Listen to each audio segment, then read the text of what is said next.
ുണ്ട് Kannur railway സ്റ്റേഷന് സമീപം train പാളം തെറ്റി രാവിലെയാണ് ഈ സംഭവം ഉണ്ടായത്. കണ്ണൂർ ആലപ്പുഴ എക്സിക്യൂട്ടീവ് എക്സ്പ്രസിന്റെ 2 ബോഗികളാണ് പാളം തെറ്റിയത്. അമൽ, എന്താണ് ഈ വാർത്തയുടെ കൂടുതൽ വിവരങ്ങൾ?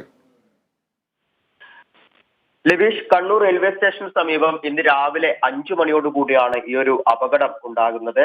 5:10 കണ്ണൂർ റെയിൽവേ സ്റ്റേഷനിൽ നിന്നും പുറപ്പെടേണ്ട 16-308 എന്ന കണ്ണൂർ ആലപ്പുഴ എക്സിക്യൂട്ടീവ് എക്സ്പ്രസിന്റെ 2 ബോഗികളായിരുന്നു പാളം തെറ്റിയിട്ടുണ്ടായിരുന്നത്. ഇത്തരത്തിൽ സർവീസ് ആരംഭിക്കുന്നതിന്റെ ഭാഗമായി പ്ലാറ്റ്ഫോമിലേക്ക് കൊണ്ടുവരുന്നതിനിടെയാണ് ഇത്തരത്തിൽ ഒരു അപകടം ഉണ്ടായത്. ഇന്ന് പ്രവൃത്തി ദിവസമാണ്, അതിനാൽ തന്നെ ഓഫീസിലേക്ക് പോകേണ്ടവരും ഒപ്പം തന്നെ അങ്ങനെ നിരവധി പേർ ഇന്ന് ഈ ട്രെയിനിന്റെ ഭാഗമായി സഞ്ചരിക്കേണ്ടതായിരുന്നു. എന്നാൽ ഇത്തരത്തിൽ ഈ ഒരു പ്ലാറ്റ്ഫോമിലേക്ക് കൊണ്ടുവരുമ്പോഴാണ് ഇത്തരത്തിൽ അപകടം ഉണ്ടായത്. അതിനാൽ തന്നെ അധികം പേർ ഇത്തരത്തിൽ ഈ ട്രെയിനിൽ ഉണ്ടായിരുന്നില്ല. അതിനാൽ തന്നെ വലിയൊരു ദുരന്തത്തിലേക്ക് മാറിയിട്ടില്ല എന്ന് തന്നെ പറയേണ്ടിയിരിക്കുന്നു. ഏറ്റവും പുറകിലായുള്ള 2 കോച്ചുകളായിരുന്നു പാളം തെറ്റിയിട്ടുണ്ടായിരുന്നത്. ആർക്കും തന്നെ ഈ ഒരു അപകടവുമായി ബന്ധപ്പെട്ട് പരിക്കില്ല. 5:10 ഈ ട്രെയിൻ കണ്ണൂരിൽ നിന്നും സർവീസ് ആരംഭിക്കേണ്ടത്. ഈ ഒരു അപകടത്തെ തുടർന്ന് ഏകദേശം ഒരു 1.5 മണിക്കൂർ വൈകി ഏകദേശം 6:45 സർവീസ്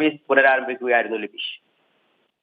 ശരി അമൽനാഥ്, കണ്ണൂർ ആലപ്പുഴ എക്സിക്യൂട്ടീവ് എക്സ്പ്രസിന്റെ 2 ബോഗികൾ പാളം തെറ്റിയിരിക്കുന്നു. സർവീസ് തുടങ്ങുന്നതിന് മുൻപ് പ്ലാറ്റ്ഫോമിലേക്ക് കൊണ്ടുവരുമ്പോഴാണ് പാളം തെറ്റിയത്. ആർക്കും അപകടത്തിൽ പരിക്കില്ല. വാർത്തയുടെ വിവരങ്ങൾ പങ്കുവയ്ക്കുകയായിരുന്നു കണ്ണൂരിൽ നിന്നും അമൽനാഥ്.